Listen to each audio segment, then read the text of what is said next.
Sí, sí, sí, ahí se ve perfectamente, ¿eh? Sí, sí, sí, Perfecto. sí, sí. Entonces Se ve eso, perfecto, perfecto. perfecto. Gracias por avisarme. Decía entonces, la primera pregunta es ¿qué es el mercado? Y les contaba que la lámina que tenemos es la Tour Eiffel, ¿no? Entonces, ¿por qué la Tour Eiffel? Bueno, en realidad es cualquier cosa, me servía cualquier cosa que fuera muy famosa y que fuera una cosa. Porque casualmente esto es lo que no es el mercado. El mercado no es una cosa. La Tour Eiffel es una cosa. La Tour Eiffel tiene una entidad física, tiene una existencia física palpable. Puede uno ir, acercarse a los Champs-Élysées y tocar a la Tour Eiffel. Puede uno subir a la Tour Eiffel, puede uno subir al ascensor de la Tour Eiffel y puede uno mirar desde sus observatorios y verá la hermosísima ciudad de París. Pero la Tour Eiffel tiene una entidad que y una existencia que es independiente de las personas que suben a la Torre Eiffel. Es una existencia un poco monótona y un poco, digamos, férrea. Así la programó el querido ingeniero Gustave Eiffel allá por 1820 y pico, pero en todo caso es una existencia independiente de las personas. Es existe, tiene una materialidad, está ubicada en un lugar, se la puede ir a ver, no se mueve de allí, en este caso la Tour Eiffel, allí está, o sea, no se necesita ningún ejercicio intelectual de imaginación para comprobar la existencia de la Tour Eiffel. Así que, y eso es casualmente lo que es totalmente distinto a lo que es el mercado. El primer gran error cuando hablamos de mercado es que lo confundimos con una cosa. Y el mercado no es una cosa. O sea, es decir, no es como la Tour Eiffel, no es como el Arco del Triunfo, no es como el Empire State, no es como el obelisco de Buenos Aires o cualquier otra cosa que tengan. No es un tren, no es una locomotora, no es un auto. No tiene existencia física. El mercado es otra cosa. El mercado, y aquí lo que tenemos es una primera imagen, tenemos gente, personas. El mercado es un proceso. Y esto es muy importante comprenderlo porque si ustedes se fijan, la abrumadora mayoría de la bibliografía y la abrumadora mayoría de las referencias que se hacen al mercado, se hacen como si el mercado fuera algo que tiene una existencia física independiente de las personas que lo componen. Entonces se acusa al mercado de cosas y se habla del mercado de cosas como si fuera algo ajeno a nosotros, sin entender que el mercado no es una cosa, el mercado es un proceso que tiene una dinámica propia y que obedece esa dinámica a un conjunto de interacciones que llevan a cabo las personas. El mercado no puede existir si no existen las personas. Y esa es la gran diferencia con los objetos materiales. Hace algún tiempo había un programa, creo que de National Geographic, que se llamaba La Tierra sin humanos. Entonces mostraba cómo sería la Tierra si de golpe la raza humana desapareciera. Y lo que mostraba es que hay un deterioro de los objetos materiales, pero muchísimos objetos materiales podrían estar allí siglos, independientemente de que ya la humanidad no existiera. O sea, tiene una existencia que es independiente de las personas.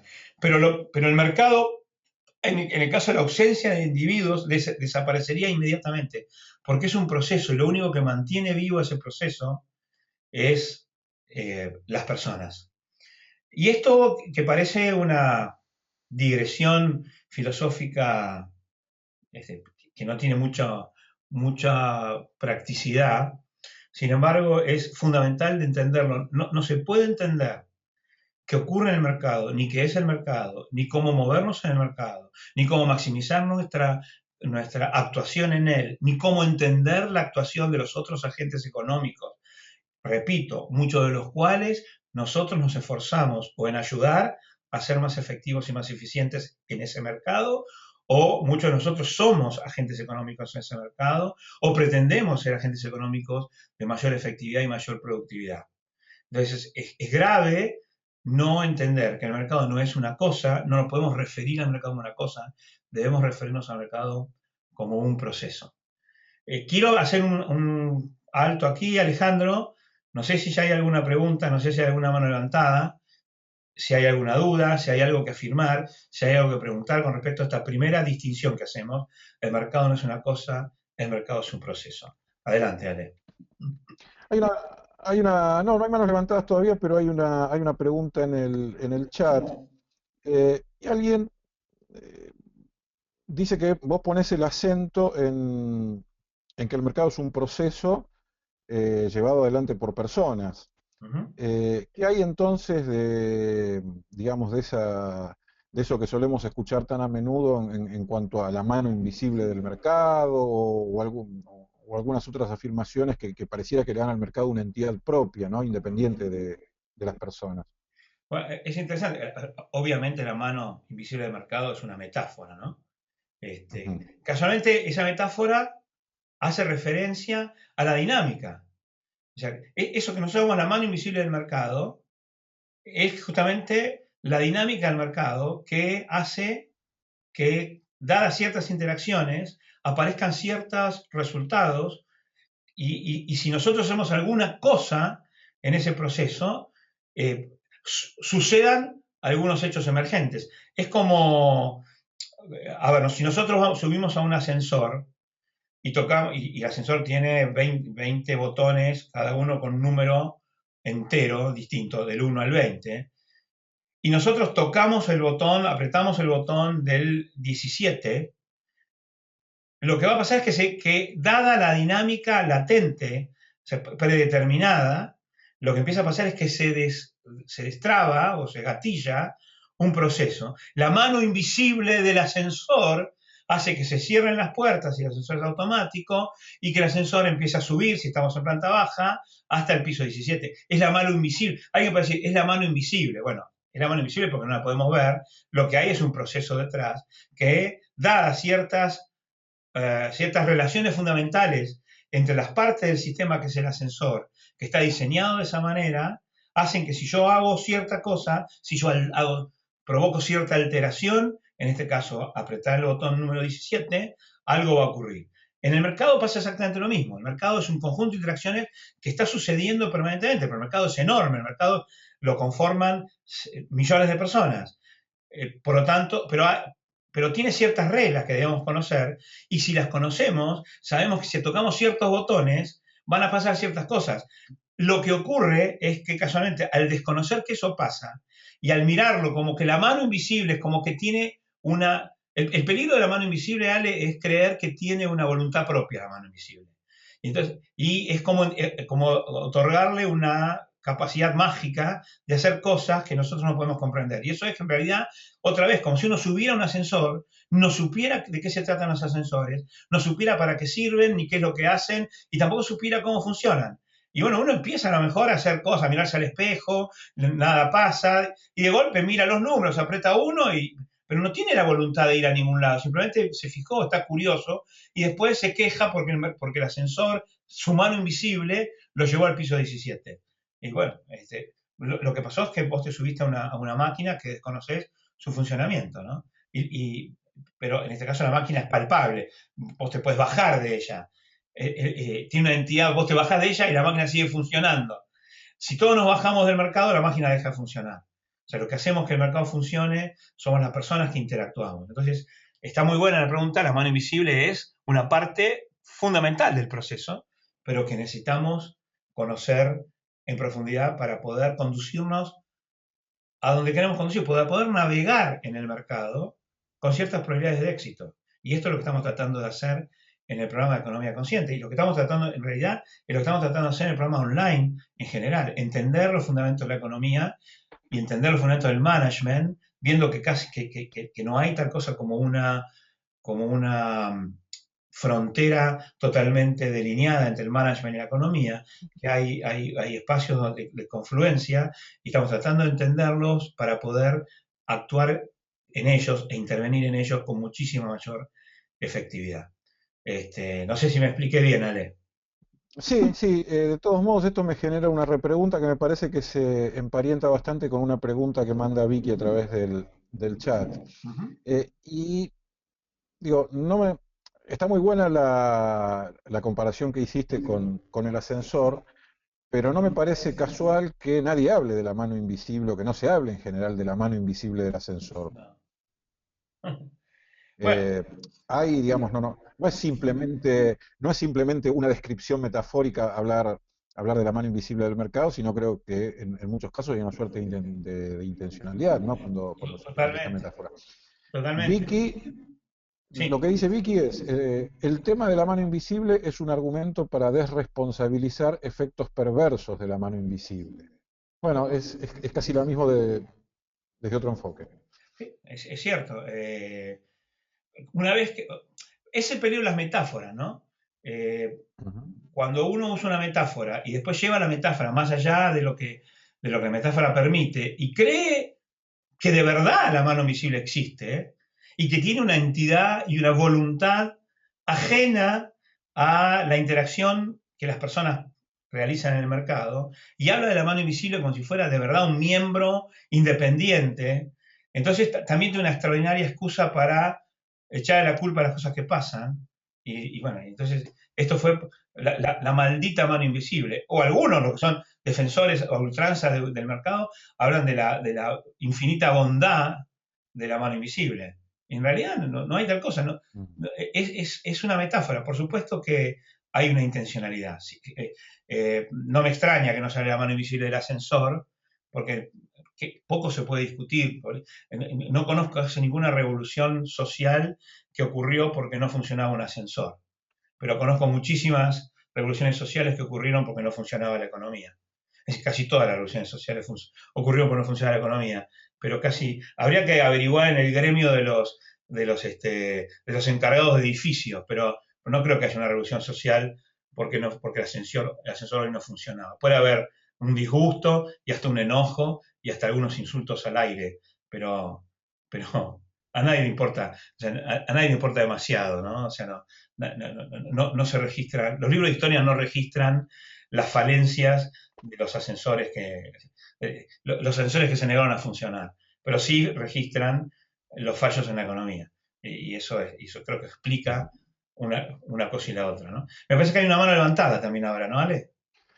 Sí, sí. La buena noticia es que ya tenemos manos visibles nosotros en nuestro mercado de asistentes. Pero antes de darle la palabra a Alex, te transmito una pregunta de Jackie, perdón, a través del chat.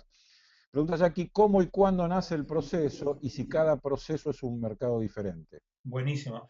A ver, uno puede, ahora vamos a pasar a la próxima lámina a ver cómo nace el proceso, pero me apresuro a decir, el proceso nace primero del surgimiento natural de necesidades del ser humano y de la forma que los seres humanos industriosos y emprendedores encontraron dentro de ciertos valores para poder satisfacer sus necesidades. Y ahí aparece la demanda y ahí aparece la oferta, ¿no? Y después, ahora lo voy a explicar, Jackie, con muchísima más, no sé si más claridad, vamos a ver, pero por lo menos con muchísima más extensión. La otra cosa es que podemos distinguir tantos mercados como se nos ocurra, y eso va a tener más que nada que ver con ciertas distinciones más finas que podemos hacer. Yo voy a hablar de un mercado en general, o sea, todos los mercados funcionan igual. Después nosotros podemos hablar del mercado de las computadoras, o el mercado financiero, o el mercado laboral, o el mercado lo que fuere. Pero lo que estamos aquí viendo no es tanto la morfología de los distintos mercados, sino la dinámica que los hace posibles. En todo caso, si estás bien interesada por la morfología de distintos mercados, después nosotros podemos, con todo gusto en la Office Hour, me puedes hacer la pregunta ya mucho más específica y podríamos hablar un poco de la morfología de los mercados y cómo se diferencian los mercados y cuáles son los distintos mercados que existen y cuáles son sus características. Pero todas ellas, características particulares, siempre remiten a una dinámica general que es de la que yo me voy a hacer cargo ahora y que tiene que ver con tu pregunta, cómo surge ese proceso, ¿no? Así que me apresuro a decir, surge de las necesidades de las personas y de las maneras que las personas inventaron para hacerse cargo de esas necesidades. Que vamos a ver que no son pocas, son muchas, y algunas que nos van a parecer más valiosas y más valorables que otras. Si te parece, Ale, podemos pasar a la pregunta de Alex Visick. Sí, sí, antes de abrir el micrófono a Alex, cuya mano visible está allí señalando, pidiéndonos la palabra, te agrego un comentario de Luz Helena, también a través del chat, Bueno, respecto de la pregunta anterior. Dice ella, la mano invisible y su argumentación permite no responsabilizar la interacción o dinámica de las personas u organizaciones que están haciendo accionar el ascensor. totalmente de Y ahora acuerdo. sí entonces, eh, Alex, buenas noches, ¿cómo estás? Tenés el micrófono abierto, un abrazo. Buenas noches, muchas gracias. Ahora, No, Ale, escuchando a César, yo lo relacioné con algo, no sé si tiene tanto que ver, pero lo relacioné con la frase de Maturana, de todo lo dicho es dicho por alguien. Porque cuando la primera vez que yo leí esa frase, yo decía, que cierto, que increíble esta frase, pero me di cuenta que yo había vivido en un mundo donde no tenía conciencia de eso y a veces habían cosas que estaban ahí y que era, y que además, o sea, lo peor es que estaban ahí, eran ciertas y no había conciencia que las había dicho nadie. Entonces, ahí está la genialidad de Maturana de hacernos conciencia que en realidad las cosas no están ahí, que alguien las dijo, digamos. Entonces, lo relaciono un poco con lo que dices tú, digamos, de que no hay tal invisibilidad, sino que alguien está moviendo eso, digamos. Por eso hice esa relación, ¿no? brillante relación. A ver, primero quiero decir, porque no sé si quedó claro, es que coincido totalmente con lo que dice Luz Helena acerca de la responsabilidad e irresponsabilidad que permite la metáfora de la mano invisible, totalmente de acuerdo. Y esto que vos decís, Alex, me parece un hallazgo, estoy totalmente de acuerdo y coincido totalmente. A mí me pasó exactamente lo mismo cuando lo escuché por primera vez a Maturana. Te confieso, la primera reacción que tuve digo, pero esto es, ¿cómo puede ser que haya semejante Claro, obviedad? ¿No? Es casi una verdad una de boludez. perogrullo, ¿no? Ahora, cuando te pones a pensar, es eso que vos dijiste, pero hemos vivido y seguimos viviendo muchas veces en un mundo en el cual esto no es obvio. O sea, las cosas es como que están allí, es como que a ciertos conceptos, a ciertas frases, a ciertas conclusiones, a ciertas opiniones, se le da una entidad que es independiente de la persona que la dijo, como si eso, Exacto. como si fuera la Tour Eiffel, como si estuviera en la esquina de la avenida de tal y tal y tal otra, Pedro Goyena y Alberti, y no es así. Entonces, eso es vivir una vida de inconsciencia. Entonces, vos fíjate cómo empezamos a hilar. Nosotros hablando de economía consciente, el primer paso para la economía consciente es entender que el mercado no es una cosa, el mercado es un proceso, y ese mercado es el proceso, es la interacción de un montón de personas. Todo lo procesado está procesado por alguien, diríamos, parafraseando a Maturana. Esto es decir, si el mercado es un proceso, todo lo procesado está procesado por alguien. Y entonces lo que nosotros tenemos que descubrir es quiénes son esos alguien, para qué lo hacen, de qué se hacen cargo, cuáles las necesidades que están tratando de cubrir, cuáles son las inquietudes básicas. Y entonces vamos a entender muchísimo más de economía, muchísimo más. Y entendiendo mucho más de economía, vamos a ser muchos mejores profesionales del coaching ejecutivo de negocios, vamos a ser mejores gerentes, mejores responsables de equipo, etcétera. ¿Estás de acuerdo, Alex, conmigo? ¿Está ahí? Perfectamente, gracias. Gracias a vos, viejo. Muchas gracias. No sé, Alejandro, si hay alguna pregunta más y si no, seguimos. Tenemos, sí, veo levantada la mano de Luz Helena, así que te saludo, Luz Helena, buenas noches, ¿cómo estás? Y ya tenés el micrófono habilitado. Gracias, buenas noches. Sí, yo quería comentar algo que también está dicho. Primero decirles que me encanta que no solamente vayamos uniendo o conociendo lo que son los conceptos económicos, sino lo que a mí me pasa es que voy uniendo, así como el compañero anterior unió lo que es Maturana y lo que dice y esta conciencia de todo lo que alguien dice, todo lo dicho está dicho por alguien y atrás hay un porqué de por qué lo dice, ¿no? Y yo lo relaciono, en cambio, con toda la teoría del vínculo primordial que lo sostiene Daniel Taropio, de esa escuela yo la cursé, ahora soy facilitadora en la escuela y profesora. Entonces, todo esto es el vínculo primordial y todas las interacciones están absolutamente, digamos, ligadas no solamente a los procesos cotidianos que tenemos nosotros en la interacción permanente, sino que vienen de toda la interacción que hay con todo lo que es el universo, la interacción que tenemos en nuestro mismo cuerpo, con todos nuestros órganos, nuestros nervios, nuestras células, ¿no? Entonces es mucho más amplio porque lo podemos, digamos, mirar no solamente con la lupa de la economía y de la interacción, que estoy absolutamente de acuerdo, sino que lo miramos desde lo que es el desarrollo humano y es una mirada mucho más, digamos, interpersonal y transpersonal, ¿no? Entonces está sostenido esto en unos conceptos más amplios y vamos uniendo lo que es, digamos, la mirada del coaching, la mirada del coach y la mirada de la economía desde con otros conceptos, digamos, mucho más jugoso, ¿no? Así que me encanta.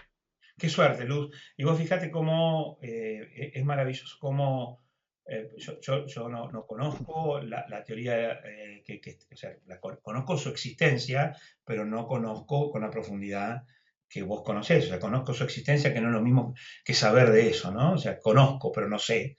Pero sin embargo, cómo me encanta cómo a partir de algo que yo puedo proponer y que viene desde lo que yo puedo reclamar que sé, que es en todo caso el coaching ejecutivo y la economía y el management, cómo vos con una visión de otra disciplina te permite verlo en forma más abarcadora.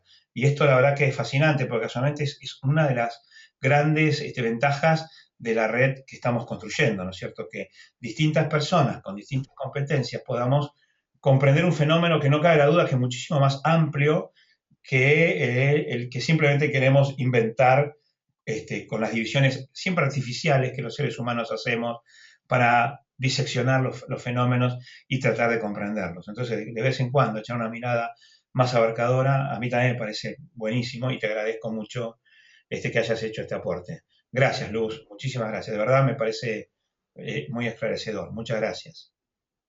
Gracias, César. Gracias a vos. Estamos hasta acá, Alejandro, entonces, ¿seguimos adelante? Estamos hasta acá, sigamos adelante porque no, ahora sí, otra vez las manos están todas invisibles. Buenísimo. Entonces, vamos a tratar de contestarle a Jackie. O sea, ¿qué es este proceso? ¿Cómo empieza este proceso? Y este proceso empieza con la demanda, o sea, con lo que en economía se llama la función de demanda, ¿no? Otra vez, la función de demanda no es una cosa, la función de demanda es un proceso que se da y que tiene un origen en los deseos de las personas, las inquietudes de las personas y las necesidades de las personas. Cuando se habla de demanda, de lo que se está hablando es que hay un grupo de personas, una persona, miles de personas, cientos de miles o millones de personas, no importa, eso dependerá, eso le da el tamaño al mercado. Pero eso no le da, o sea, que un mercado sea más pequeño no es menos importante porque desde el punto de vista, yo diría, valórico, cada vez que hay una demanda es porque alguna persona tiene un deseo, alguna persona tiene una inquietud, alguna persona tiene una necesidad. Y como resultado de esa necesidad, esa inquietud, ese deseo, siempre personales. Y esto nos remite, si ustedes recuerdan las primeras clases de economía consciente, cuando hablábamos de lo importante de comprender que la individualidad del proceso, ¿sí? Los deseos son siempre individuales. Pueden ser compartidos con otras personas, pero nadie desea por el otro. Nadie tiene la inquietud del otro, nadie tiene la necesidad del otro. Uno puede comprender que las otras personas tienen necesidades, compartir esas necesidades porque uno puede tener las mismas necesidades, pero uno tiene las propias. O sea, no existe tal cosa como las necesidades ajenas, las inquietudes ajenas y los deseos ajenos. Eso no genera demanda para mí. Mi demanda, la demanda personal, tiene que ver con mis propios deseos, con mis propias inquietudes y mis propias necesidades. Y esto no quiere decir que tengamos necesariamente que ser egoístas. Puede ser mi deseo que a los demás les vaya bien. Puede ser mi inquietud que no exista la pobreza en el mundo. Puede ser mi necesidad curar la enfermedad de determinadas personas, incluso personas que no conozco. Pero seguirá siendo mía, seguirá siendo propia. Y una vez que tengo o una necesidad o una inquietud o un deseo, ahí surge la cosa, ese es el inicio de todo, entonces aparece la función de demanda. La función de demanda entonces es el resultado de deseos, inquietudes y necesidades individuales de las personas Por supuesto, en los mercados masivos, esos deseos, esas inquietudes, esas necesidades son compartidas a veces por cientos, a veces por miles, por cientos de miles o por millones de personas. Pero el proceso es exactamente el mismo. Entonces, primera cosa, lo que tenemos es el surgimiento de la demanda. Quiero aquí hacer una distinción que es muy importante. No es lo mismo demanda que el deseo. El deseo es el inicio. La demanda es pedirlo de una determinada manera, ofreciendo, o sea, poniendo sobre la mesa ciertas condiciones de satisfacción. Es decir, no es lo mismo tener hambre que demandar alimentos. Y esto es muy importante, después lo voy a volver a explicar. Pero en el caso del hambre y la comida, se ve con total claridad. El deseo es, tengo hambre, quiero comer. Pero eso no, hasta que no ocurren ciertas cosas, yo no tengo una función de demanda. Para que exista una función de demanda, yo tengo que estar dispuesto a comprender que tengo esos deseos dadas ciertas condiciones de satisfacción. Y esas condiciones de satisfacción es, estoy dispuesto a pagar un precio por satisfacer ese deseo, por resolver esa inquietud o por darle funcionamiento, darle camino a la resolución de esa necesidad. ¿Sí? La demanda es más que tener ganas de. La demanda es tener ganas de y comprender que voy a tener que pagar un precio por hacerme cargo de ese deseo, de esa inquietud o esa necesidad. Cuando tengo eso, entonces ha surgido la demanda. Esto también es muy importante y esto lo quería explicar porque se hace cargo de la pregunta de Jackie. Una persona que tiene hambre no demanda alimentos. Tiene hambre, pero no demanda alimentos. Demanda alimentos cuando comprende que para poder satisfacer su hambre va a tener que ofrecer algo a cambio. O sea que hay un precio. La demanda, la función de demanda, se hace cargo no solamente del deseo, sino que se hace cargo del precio a pagar por ese deseo. Y luego lo que tiene genera una relación entre el precio que estoy dispuesto a pagar y la intensidad del deseo, inquietud o necesidad que quiero resolver. Y eso es una cosa absolutamente humana y por eso es que es un proceso absolutamente humano e individual. Paro acá y pregunto si hay preguntas, o sea, si se entiende cabalmente cómo surge la función de demanda en un mercado. Ale, no sé si hay una pregunta, si hay alguna mano levantada, si hay alguien que quiera preguntar alguna cosa. No tengo preguntas anotadas en el chat y no veo manos levantadas, pero sí a mí se me ocurre una. Y ahí hay una... La verdad es que yo no tengo duda de que el proceso estructuralmente, digamos, se inicia con la demanda. Ahora, cuando escuchamos a profesionales, a especialistas de marketing o de publicidad hablar de crear mercados a partir del lanzamiento de nuevos productos, por lo tanto, a partir de la oferta, ¿esto también es de alguna manera una suerte de metáfora? No. Lo que pasa ahí es que estos profesionales del marketing o de la producción o de la planificación de la producción, etcétera, lo que intentan hacer es generar ciertos deseos, generar ciertas inquietudes y generar ciertas necesidades. Pero esas necesidades, deseos, inquietudes deben ser validadas por la persona a la cual está orientada, digamos, al consumidor. Si el consumidor no valida eso, si no lo valida a través de un deseo, de una inquietud, una necesidad, todo esfuerzo por generar una demanda va a ser vano, ¿no? Hay una confusión ahí que es grave y que esto, para los que conocen un poco más de economía, tiene que ver con los keynesianos y tiene que ver también con la ley de Say, la famosa ley de Say, más famosa entre los economistas, que dice que la oferta genera su propia demanda. Este postulado de la ley de Say es, primero, profundamente incomprendido. O sea, la gente entiende cualquier cosa con esto. En realidad, la ley de Say todo lo que es un registro contable.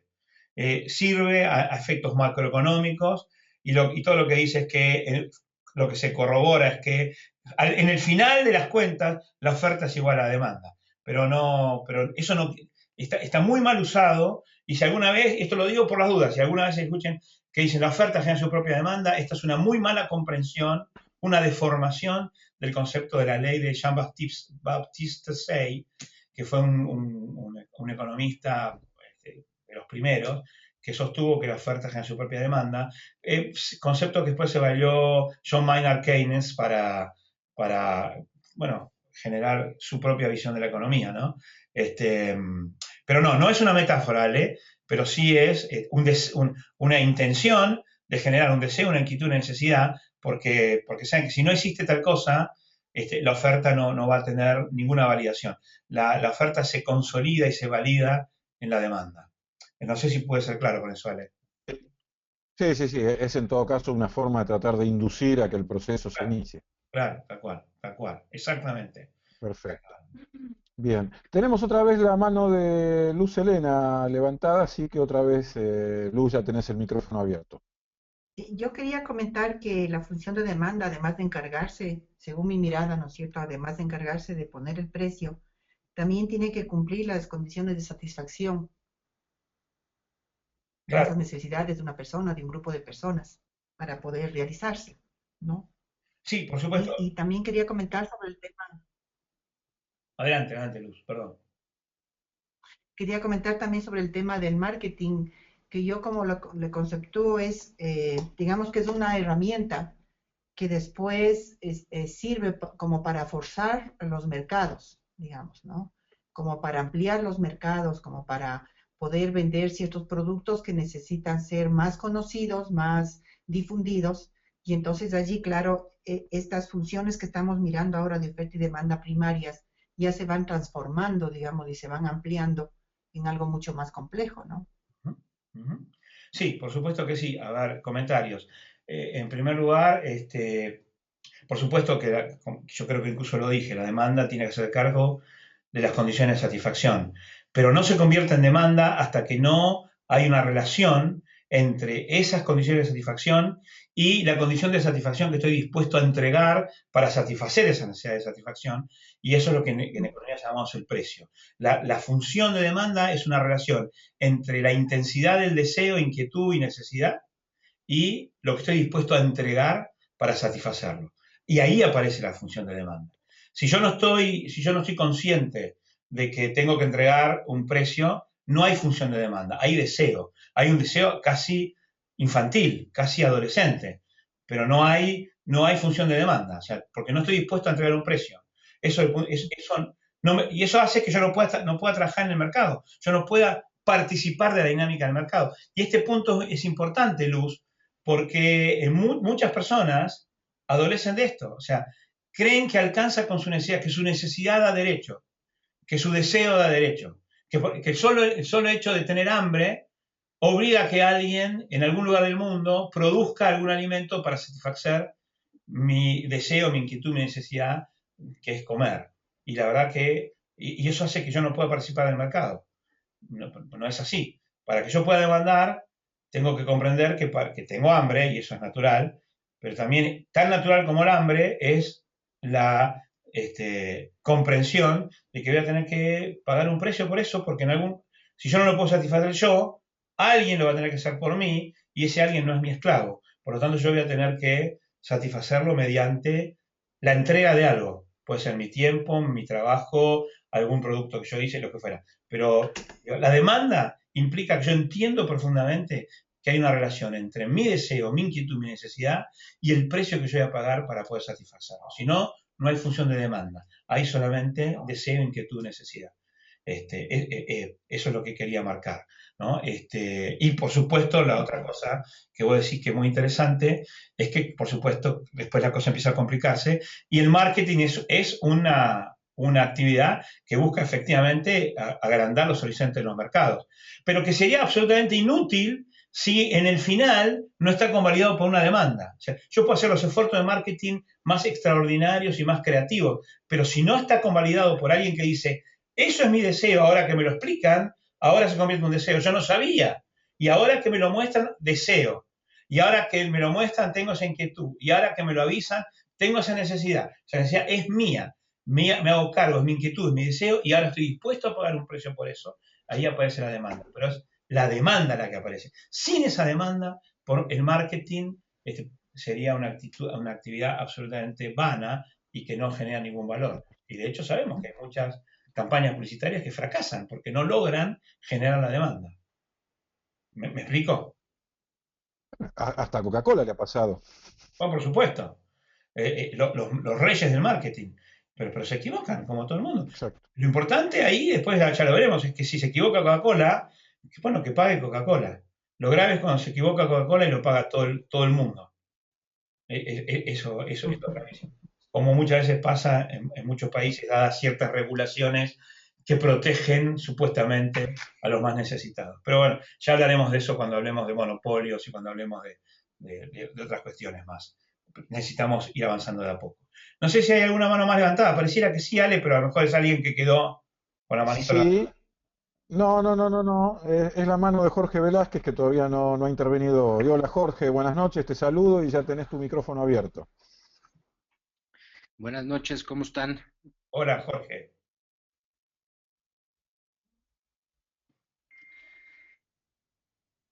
Pues me encanta la plática de hoy porque la verdad es que es un tema que me hace mucho ruido y que con el paso del tiempo he tratado de entender un poco más qué es lo que sucede entre la oferta y la demanda y cómo se generan muchas veces estas demandas.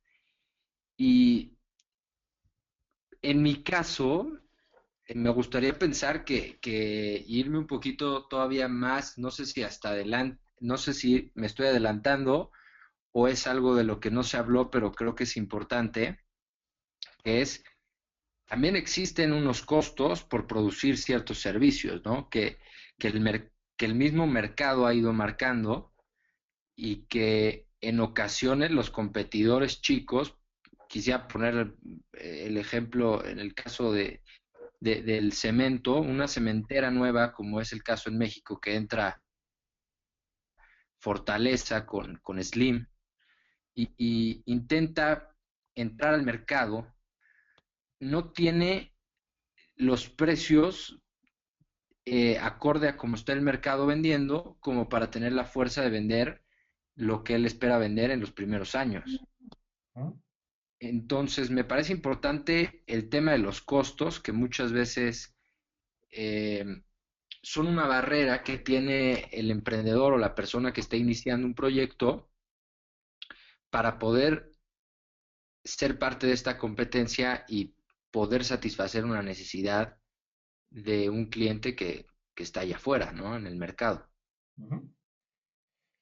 Sí, a ver, entonces ya cuando metés los costos, cuando estamos hablando de costos, estamos hablando ya de oferta, que es casualmente la otra filmina que tenemos, ¿no? Y que es la oferta.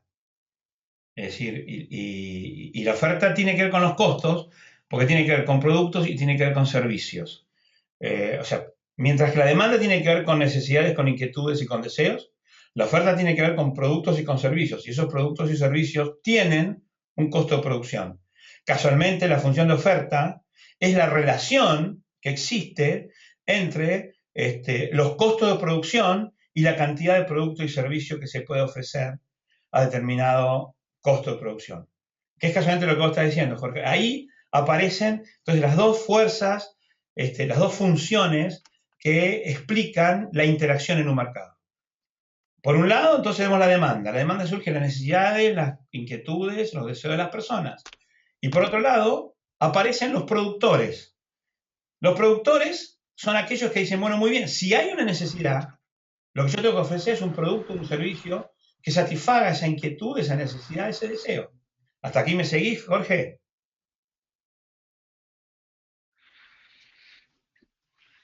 Se cortó un poquito el audio.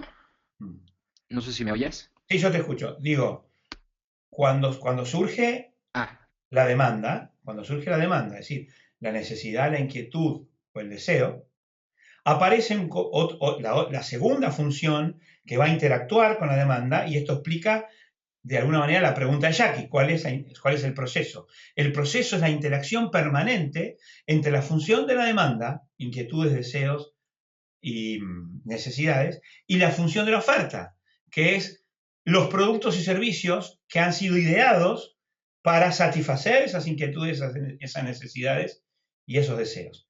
Ahora, esos productos y esos servicios tienen una función de producción, es decir, tienen costos de producción asociados. Y la oferta es casualmente, así como la demanda, la relación entre la intensidad del deseo, la necesidad o la inquietud y lo que estoy dispuesto a pagar por satisfacerla, la función de oferta es la cantidad de producto y servicio que voy a ofrecer, dado el costo de producción para cada nivel de producción de ese servicio o ese producto. En la interacción de la oferta y la demanda, que ahora suena, cuando yo lo explico así, debiera sonar como absolutamente natural, tiene lógica. Si hay personas que quieren cosas, debe haber personas que las provean. Ahora, fíjate qué interesante, ¿no? Porque de alguna manera esto es lo que le da un valor moral a todo esto. Porque, ¿por qué una persona que tiene una necesidad, una inquietud o un deseo va a acudir a las reglas del mercado? Porque no está dispuesta para cubrir esa necesidad, para cubrir ese deseo, para hacerse cargo de esa inquietud, no está dispuesta a ejercer la violencia, ni el robo, ni el secuestro, ni el asesinato, ni la mentira, ni la traición, ni el engaño. Entonces, todas esas son herramientas de los asesinos, de los ladrones, de los... La persona que dice, tengo una necesidad y estoy dispuesta a ver quién en el mundo me ofrece un producto o servicio que voy a tener que pagar, no puedo apropiarme violentamente de él, cuando dos personas entendieron profundamente que esa es la dinámica de relación, y esa dinámica de relación se basa en la profesión moral y en la profesión de comprensión profunda de que no se puede, para satisfacer la propia necesidad, agredir a otro individuo. Y entonces, ¿a dónde acuden? A esta interacción que nosotros llamamos mercado. Y ahí aparece, por un lado, mira, yo tengo este producto, este servicio, lo hice porque me enteré que vos tenías esta inquietud. Ahora, para esta cantidad, para esta intensidad de inquietud, yo necesito producir esta cantidad de producto. Y esta cantidad de producto tiene un costo de producción asociado. Si ese costo de producción es más alto que lo que vos estabas dispuesto a ofrecer para satisfacer la intensidad de tu necesidad, yo no puedo participar en el mercado porque yo soy caro para vos. Cuando algo es caro, es que el costo de producción no alcanza, o sea, es mayor, mejor dicho, que la intensidad del deseo de la persona que está demandando el producto. La única cosa que asegura que hay acuerdo es cuando la intensidad del deseo es por lo menos igual que el costo de producción del individuo que va a ofrecértelo. Por supuesto, entonces, los costos de producción forman parte importantísima del mercado, y si alguien no puede producir porque no tiene la capacidad, la eficiencia, la habilidad, el capital, no tiene el volumen, no tiene los rendimientos a escala necesarios y por lo tanto no puede ofrecer un producto a un determinado precio, efectivamente está fuera del mercado. No, y eso está bien que así sea, es sano que así sea, porque si no, lo que estaría pasando, miralo desde el punto de vista del demandante. El demandante tendría que pagar, tendría que aceptar pagar algo que es más caro que su intensidad de resolver su necesidad. ¿Y por qué lo haría? ¿Por qué alguien va a pagar más de lo que recibe? ¿Por qué alguien va a pagar más de lo que es su intensidad del deseo de satisfacer la necesidad? La única explicación es porque alguien lo obliga a hacerlo. Y ahí aparece la violencia. La manera de ejercer violencia podía ser amenazándolo, podía ser a punta de pistola, o podía ser mediante el engaño, diciéndole que en realidad lo que le estoy ofreciendo es mejor que lo que en realidad le estoy dando, y solamente se dará cuenta de eso cuando descubra que el producto o el servicio es de peor calidad que lo que le habían prometido.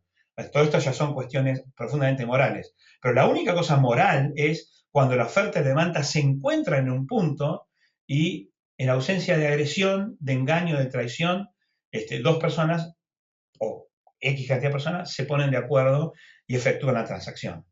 ¿Me puede explicar hasta acá, Jorge?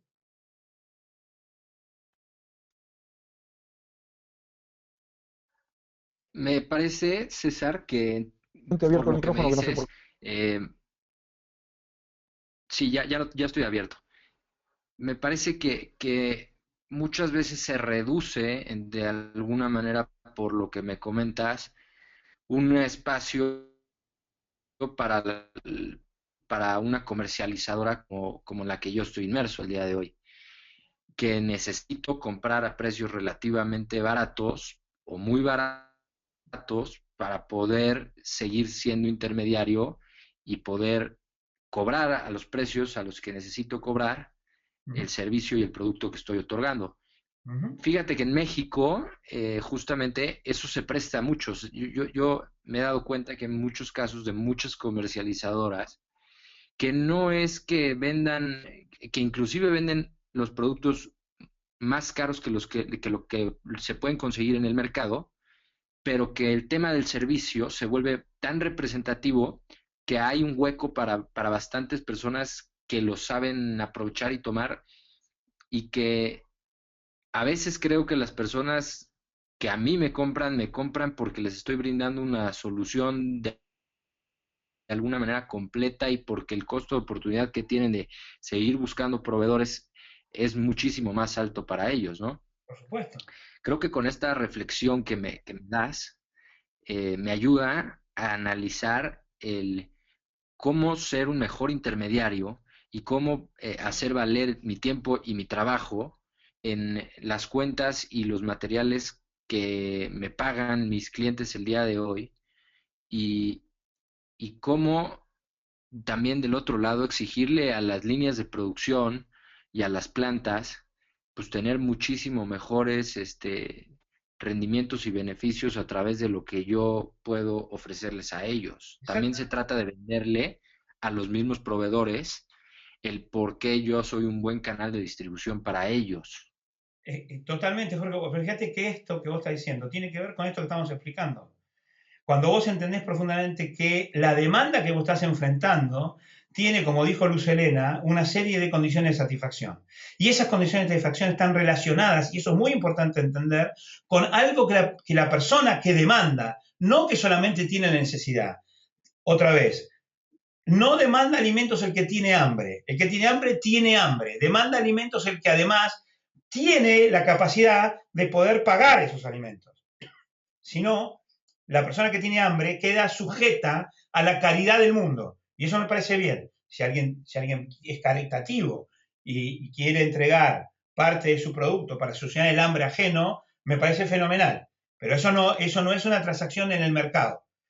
Para que exista una demanda tiene que haber una serie de condiciones de satisfacción que vos podés analizar cuáles son las condiciones de satisfacción que tus potenciales clientes quieren satisfacer, entre las cuales puede ser, por ejemplo, que no quieren seguir buscando otro proveedor porque eso les aumenta el costo, o que sienten que lo que vos le ofreces no solamente un producto material, sino también un proceso que tiene que ver con una calidad de servicio, con una atención postventa, lo que fuera, y por lo tanto están dispuestos a pagar más porque es un producto distinto, pero eso a esa intuición llegás cuando te das cuenta que cuáles son las condiciones de satisfacción de las cuales vos te estás haciendo cargo y cuáles son las inquietudes de la persona que te demanda. Y otra vez, que no es lo mismo que la persona que tiene ganas de tener tu producto.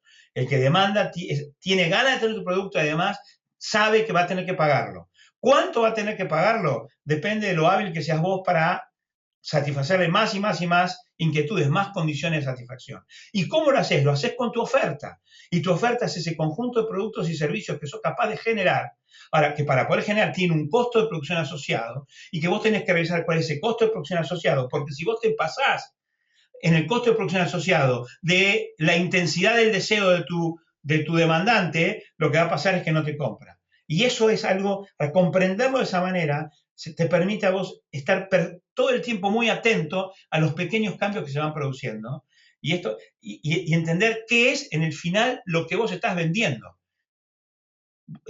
Hay una famosísima parábola que dice que una persona entra a un negocio y ve que es un bazar y alguien está comprando una máquina agujereadora. ¿Vieron esas máquinas que hacen agujeros en las paredes, no?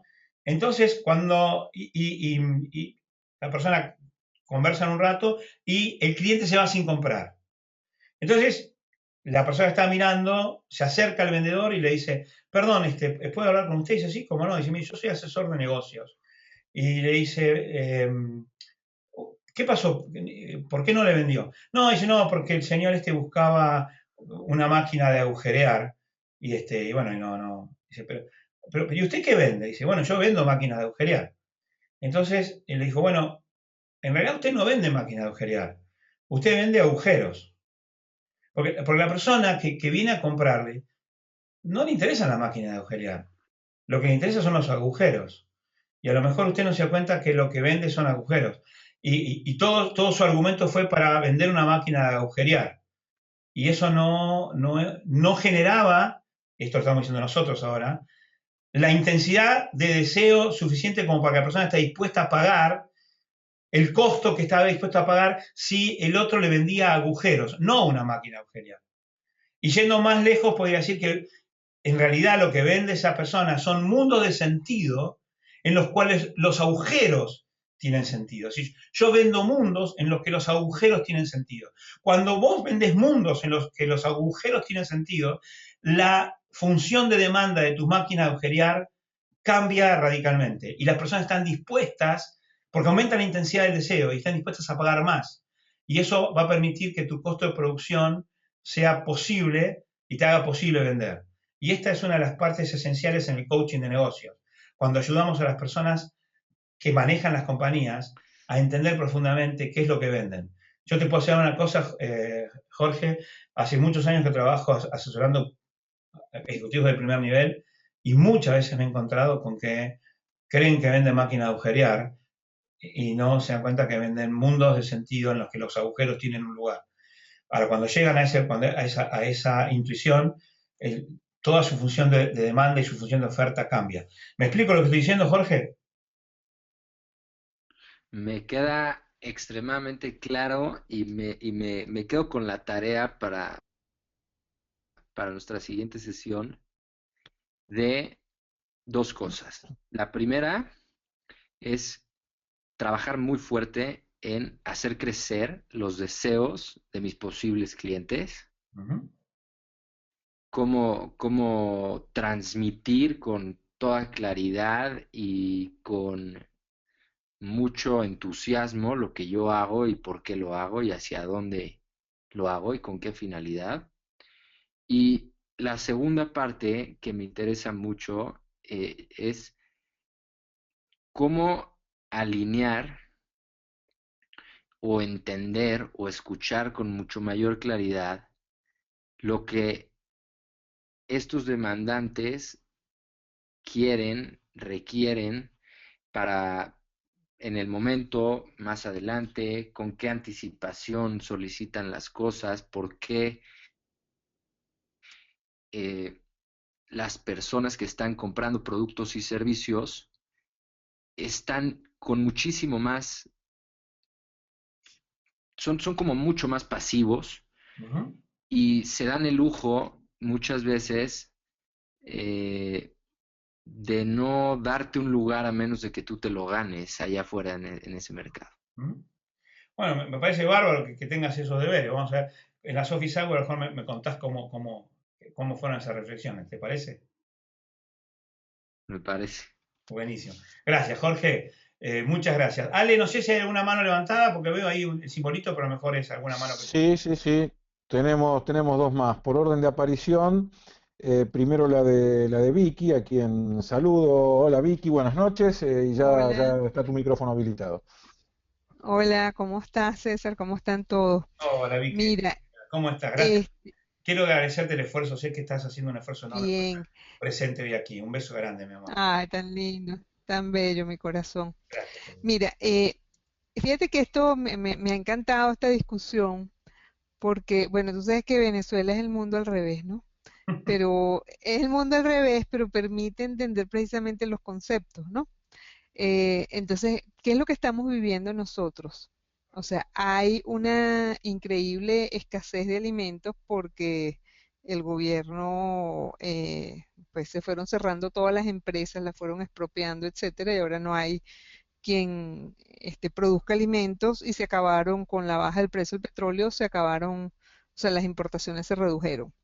Entonces, y lo otro es que se produjo una distorsión de la economía que no me voy a poner a detallarla, pero es más barato, o sea, hay un incentivo en agarrar los alimentos que están regulados y venderlos fuera de Venezuela, que vendérselos a los venezolanos porque se gana mucho más. Pero ¿qué es lo que está sucediendo entonces? El tema de cuál es el precio que estoy dispuesto a pagar. El gobierno está obligando a los supermercados a vender las cosas a precio regulado, que es irrisorio a los costos a los cuales los puedes pagar. Pero para que tú puedas acceder a esos productos, hay que hacer colas de 4 y 5 horas para que los puedas tener. Las colas son tales que ahora te pusieron entonces que las tienes que comprar solamente los días que coincidan el número de cédula. Entonces a mí me toca los martes, a ti te toca los miércoles. Entonces, ¿qué es lo que pasó? Yo, por ejemplo, decidí, entonces no compro café, no compro arroz, porque no estoy dispuesta a pagar ese precio, o sea, no me interesa. O sea, la intensidad de mi deseo de consumir arroz no es como para darle el gusto al gobierno de verme haciendo una cola, no me da la gana. Entonces no como arroz, como papa, y si no comeré papa, comeré yuca, y así, y es interesante porque fíjate que siempre ponemos el tema de oferta y demanda en términos monetarios, y no siempre es en términos monetarios, o sea, yo dejo, o sea, no me interesa ya, si ese es el precio que yo tengo que pagar, que en este caso es una cola, pero que en este caso también es un tema simbólico, que es no le voy a dar el gusto de verme haciendo cola, no lo consumo. Tan simple como eso, dejo. Y es el ejercicio, en el fondo, es el ejercicio de mi libertad. Total. Es el ejercicio. A ver, te interrumpo acá un segundo porque es buenísimo. No, era eso, pero es que me pareció que es interesante porque precisamente en el caso extremo, que es lo que vivimos nosotros, el concepto se agudiza, pero se explicita mucho más claro. Totalmente. A ver, es tan bueno lo que decís, porque vos fíjate, la cola que las personas tienen que hacer compensa el supuesto costo más barato que Así es. el gobierno obliga, porque en el final los mecanismos de mercado se imponen. Si hay algo que se está vendiendo por debajo del precio de producción, lo que pasa es que va a haber tal demanda de eso que va a ser inaccesible el mercado. ¿Y cómo lo hace? Se produce un cuello de botella y lo que hay es colas. Ahora, la cola es el costo oculto. Entonces, cuando, como bien dijiste, hay un costo monetario que se paga en moneda, pero hay un costo oculto que se paga en horas de hacer cola o en vejación a la libertad. Entonces, cuando para tal vos, cual, en la humillación, así es, tal cual. Entonces, como esa humillación es demasiado grande, la intensidad de la humillación es más grande que la intensidad del deseo de comer porotos o de comer arroz, entonces se sale del mercado. O sea, funciona, lamentablemente para mis amigos venezolanos, el mercado sigue funcionando, porque no es como la Tour Eiffel, no es una cosa que se puede manipular, es una interacción. Y la interacción no hay forma de manipularla. Los gobiernos no lo quieren entender, los tiranos creen que pueden manipular la oferta y la demanda, y todo lo que crean es generar mercados negros, mercados alternativos. Estoy seguro que se deben vender lugares en las colas. Así es.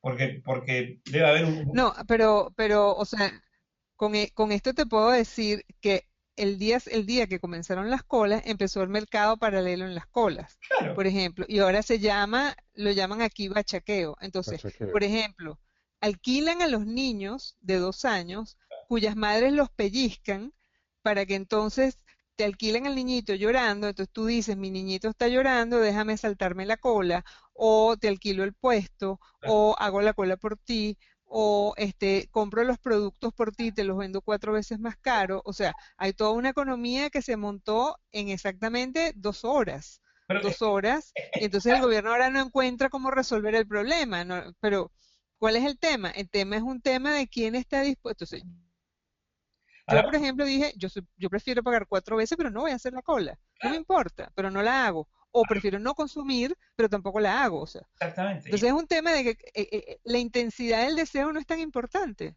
Claro, porque, no es tan importante. Porque el costo... Es más importante mi libertad. Claro, porque el costo es la humillación y la vejación a la libertad.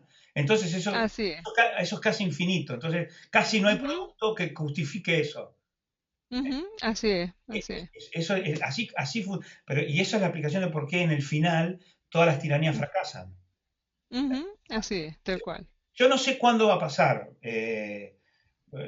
Vicky. Lo que estoy seguro es una cosa, el régimen chavista va a desaparecer. No puede, Eso decimos todo hace mucho tiempo, lamentablemente, pero bueno. lamentablemente no sabemos cuándo, no Ujú, sabemos cuándo, pero va a desaparecer. Depende de la fuente externa de financiamiento. Lo estamos viendo con Cuba, ujú. lo estamos viendo con Cuba. Mientras Sí, tal cual. Mientras tuvo una fuente de Ujú, financiamiento, que era la Unión Soviética, se mantuvo. Cuando eso ujú, desapareció, empezó a teclear y bueno, y ahora se está terminando. Porque, o sea, las tiranías ujú, tienen fecha de vencimiento, la libertad no. ujú. Eh, eh, eh, Así es, así es. Lamentablemente a veces muchas vidas se pierden en el medio, ¿no? Por eso yo no estoy tratando Ujú, de consolarte vanamente, sino ujú, digamos, estoy diciendo una cosa que para mí es así. Pero vos fíjate qué interesante, ujú, porque esto nos lleva a otra reflexión acerca de la oferta y la demanda, Vicky, y es ujú, el surgimiento de los mercados negros. Cuando, ujú. por algún motivo, regulación, manipulación, siempre hecha a punta de pistola, siempre está hecha a punta de pistola, siempre, porque se obliga a las personas, porque ¿por qué alguien va a vender algo por debajo del costo de producción? Porque la única explicación es porque hay una amenaza de represalia si no lo haces. Si no, no hay ninguna razón. O sea, Así es. nadie va a vender algo por debajo del sacrificio que lo costó lograrlo si no hay una amenaza de represalia. Y esa amenaza de represalia siempre es en el final, si no lo haces te mato. O sea, en el final es la bolsa o la vida. Entonces, en la Ujú, amenaza de agresión, lo que surge es el mercado negro. Y el mercado negro aparece, como dijiste, a los 10 minutos había personas que, o sea, y las vilezas humanas que aparecen, ¿no? Y entonces, y es, bueno, así es. pellizco a los chicos para que lloren, y alguien, y eso es lo gravísimo, alguien desprevenido, mire de fuera, te das cuenta lo que es la codicia humana, el maldito mercado, y le echan la culpa al Ujú, mercado, en lugar de ujú. darse cuenta que esos comportamientos son el resultado de una cosa antinatural, que es una amenaza anterior. Claro, Nadie ve eso. Y así es. la culpa del mercado. Y después hay una cosa muy interesante, ¿no? Y cómo surgen ¿por qué surgen los mercados negros? Hace algún tiempo hubo una nota periodística, un señor, aquí en Argentina un actor bastante conocido, se llama Enrique Pinti, un tipo muy buen actor, muy monologuista, que además tiene una imagen de ser una persona muy honorable y de ser una persona con grandes virtudes morales. Y hace un espectáculo bastante bueno, muchas veces es exitoso, y a veces habla de cuestiones que tienen que ver con los comportamientos humanos y los satiriza. Entonces, apareció en una carta de lector de uno de los diarios más leídos de Argentina, un señor que dice que había ido a verlo a este señor Enrique Pinti y que había visto una contradicción enorme, porque mientras Pinti hablaba de ciertos valores en el escenario, cuando él llegó al teatro y quiso comprar una localidad, se encontró con que las primeras filas estaban vendidas y que solo le ofrecían las últimas filas. Ujú, Pero sí, él pagaba un sobreprecio que iba, por supuesto, al bolsillo del señor que vendía, o sea, del señor que estaba ahí en la taquilla, que no era oficial, aparecían las entradas en primera fila. Entonces, ujú, ya tenía que pagar lo que en Argentina llamamos una coima, ¿no? Es decir, un sobreprecio. ujú, Entonces, este señor se quejó, dijo, porque él veía una incongruencia entre las cosas que se hacían en el espectáculo y lo que pasaba en la boletería. Entonces, Enrique Pinti al poco tiempo contestó y dijo que él lamentaba mucho lo que había pasado, que él no es responsable de eso porque él dice, yo todo lo que puedo hacer es decir lo que a mí me parece que puedo decir en un escenario. Yo no soy el dueño del teatro, yo no estoy en la boletería, yo no puedo impedir que esas cosas pasen. O sea, lamento que eso ocurra, repudio que eso ocurra.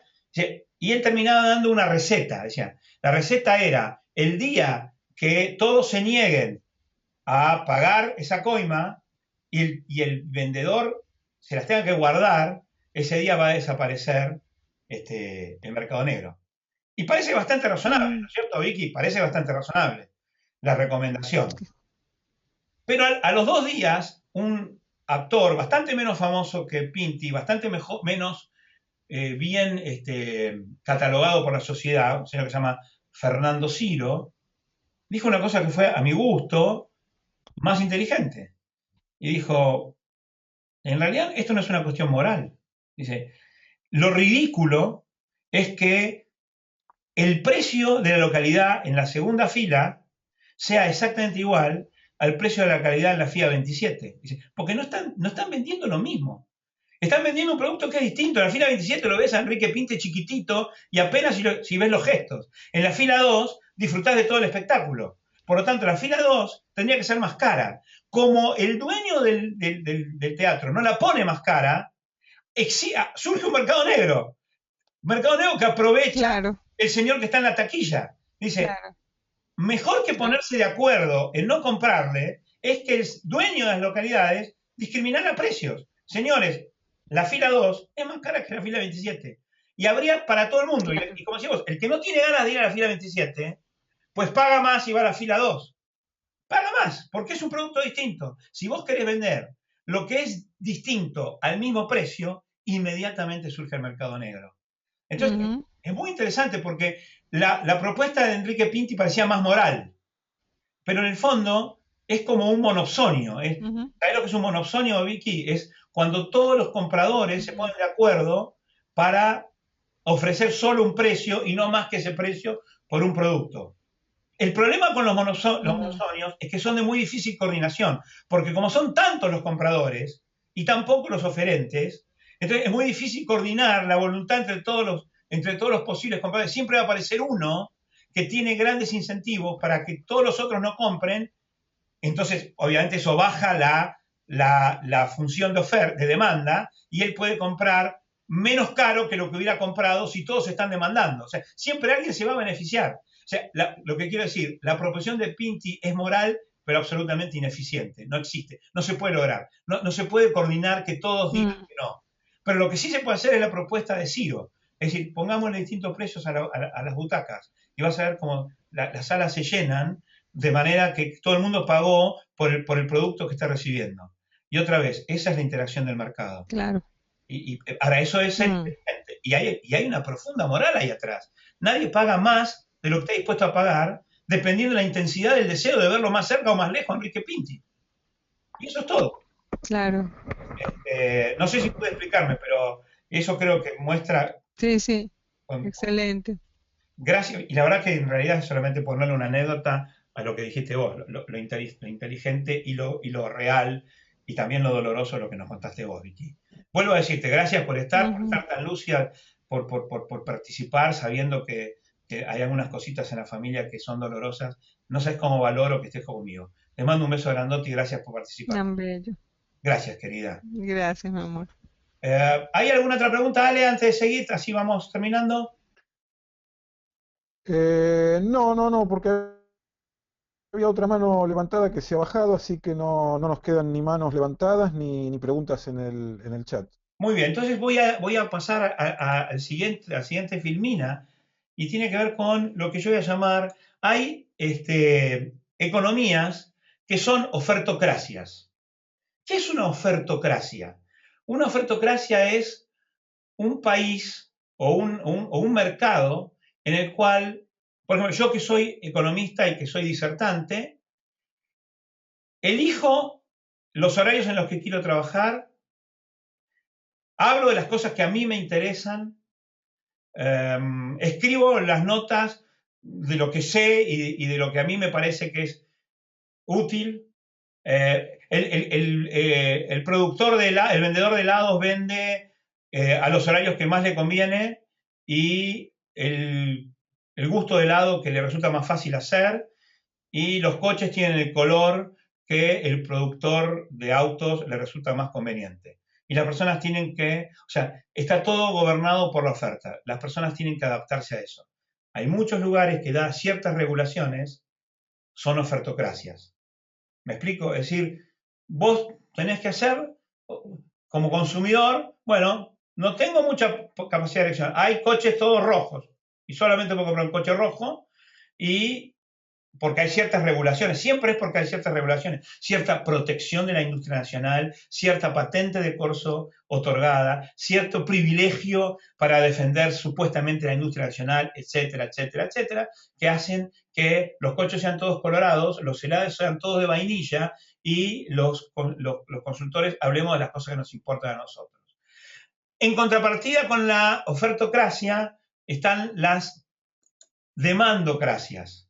¿Y qué es una demandocracia? Una demandocracia es un lugar donde yo compro el color de auto que a mí se me ocurre, donde compro los helados del gusto que quiero, la hora que quiero, porque todos se preocupan porque siempre va a haber algún productor que está dispuesto a ofrecer el gusto que yo quiero a la hora que yo quiero, y donde yo como consultor tengo que estudiar las cosas que a la gente les importa escuchar y no las cosas que yo ya me sé. Las cosas que a mí me resulta cómodo y tengo que trabajar a los horarios que la gente quiere y no los horarios que a mí me conviene. Para que exista la demandocracia, tiene que funcionar el mercado tal y cual nosotros estamos viendo aquí. Una cantidad de personas que conocen profundamente su función de demanda, un montón de oferentes que hacen sus cuentas y ofrecen. Y de esa manera, la pregunta que yo tengo para hacerles, como para ir cerrando, es ¿en qué país quieren ustedes vivir? ¿En un país con una ofertocracia o en un país con una demandocracia? Y esto es importante porque eso es lo que nos va a permitir a nosotros entender el valor del mercado, el valor moral del mercado y la efectividad que hay atrás del mercado. Cuando un país es una demandocracia, las personas los consultores tienen que estudiar más y tienen que perfeccionarse. Los coches tienen que ser mejores y tienen que ser de muchos colores y tienen que tener todos los adelantos técnicos porque si no se eligen otros. Y los helados son de infinitos gustos y las heladerías están abiertas a cualquier hora.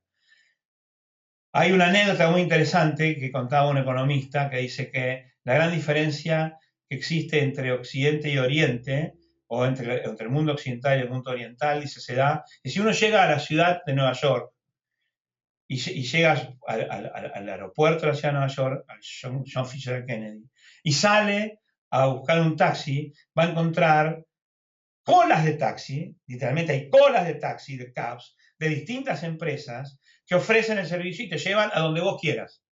Te llevan a donde vos quieras. Tenés que pagarlo. Te llevan a donde vos quieras. Si vos te bajás en Moscú, la Unión Soviética, y vas a salir del aeropuerto, casi no hay ningún taxi. Y cuando viene algún taxi, en lugar de preguntarte el taxista dónde querés ir, vos le preguntás al taxista para dónde va, con tal de que te lleve para algún lado. La de la Unión Soviética, es una ofertocracia, la otra, la de los Estados Unidos, es una demandocracia. En las demandocracias los taxis van a donde donde el cliente quiere que vayan.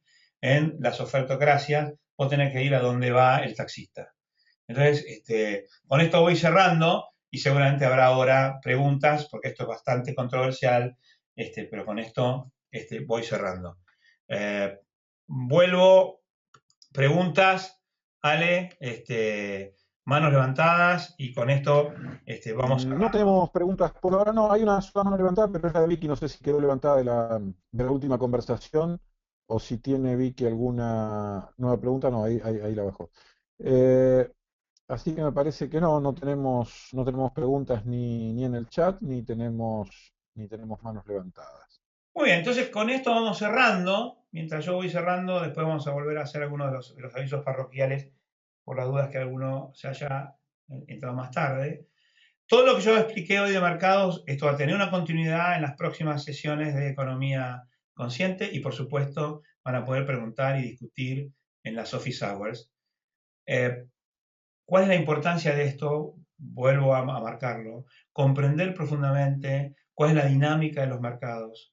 Nos permite a nosotros como profesionales de los negocios, como coach profesionales de negocios, como líderes de empresa, como dueños de empresa, como miembros de un directorio, como líderes de un equipo de trabajo, comprender cuál es la dinámica real del mundo en el que nos movemos. Y el mundo en el que nos movemos es un mundo donde esta interacción, que dadas ciertas premisas, es profundamente moral, porque está ausente absolutamente la violencia, es la que nos permite a nosotros sentirnos orgullosos del trabajo que hacemos. Siempre que hay alguna intervención violenta o espuria, lo que no hay es mercado, lo que no hay es capitalismo, lo que no hay es libertad. Entonces, no nos confundamos, no nos dejemos confundir por ciertos cantos de sirena y no permitamos que se le cargue la culpa al mercado, a la libertad o al capitalismo de culpas que en realidad le son absolutamente ajenas. Y que tienen que ver, lo que ocurre en realidad es la ausencia de mercado, la ausencia de libertad, la ausencia de capitalismo, es lo que provoca, por ejemplo, economías como la que nos contó Vicky en Venezuela. Les puedo asegurar, en Venezuela no hay mercado, en Venezuela no hay libertad, en Venezuela no hay capitalismo. Y digo Venezuela, Vicky, porque vos tuviste la bondad de plantearlo. Lamentablemente, en mi país cada vez también hay menos. Así que no estoy hablando de algo que me resulte ajeno. No sé, Ale, antes de cerrar, creo que hay una manito levantada. Hay una manito levantada, es la de Berenice. Adelante. Así que ya está abierto el micrófono de nuestra parte, pero tenés que abrirlo vos, Berenice, también. Cliquea sobre la imagen del micrófono, Berenice, por favor.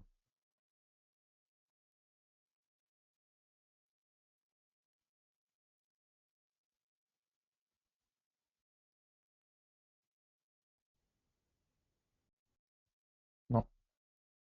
¿No lo puede lograr? Eh, mm, Sí, ahora, ahora sí, ahora sí, ahora sí, ahora sí. ¿Cómo ahora. estás? Hola, Ahora sí, perfecto. hola, hola, Hola, Berenice, ¿cómo buenas estás? noches.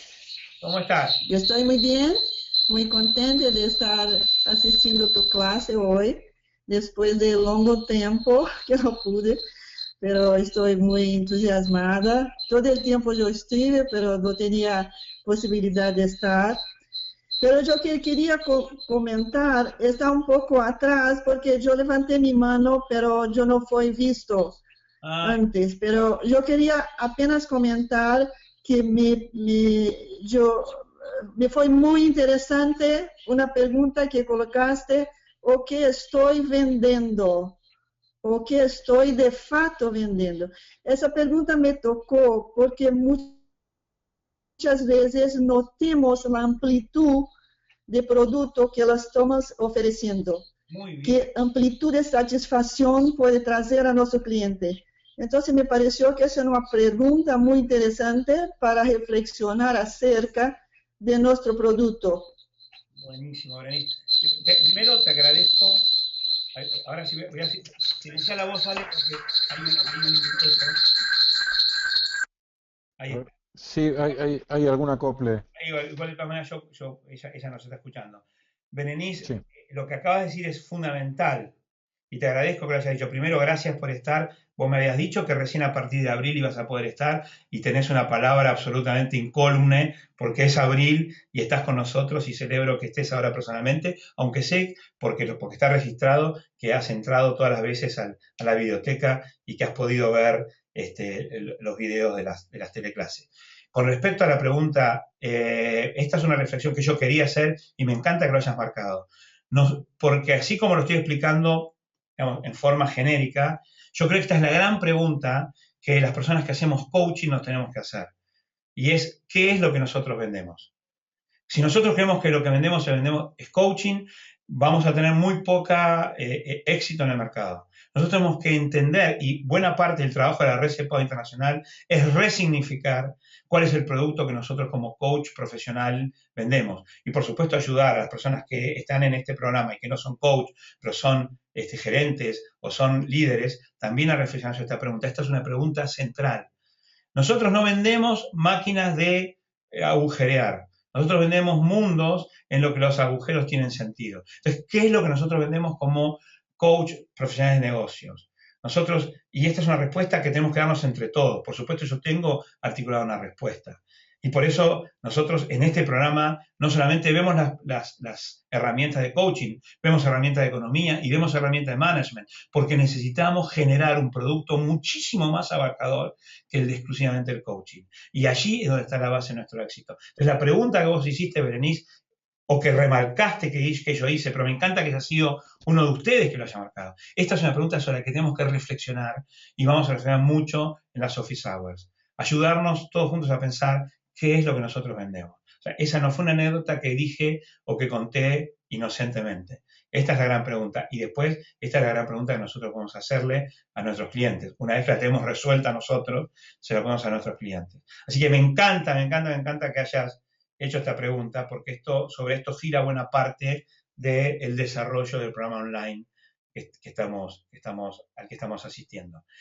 Pasale, por favor, Ale, de vuelta micrófono por las dudas, a ver si con esto que yo conté, Berenice siempre representa. Micrófono por las dudas. A ver si con esto Berenice siempre representa.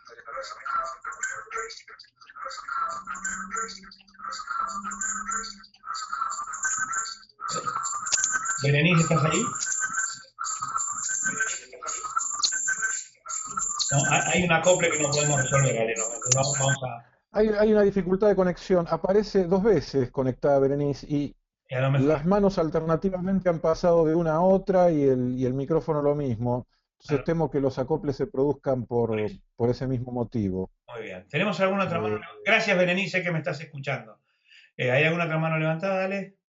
No quedan manos levantadas. Con esto vamos terminando. No sé si querés...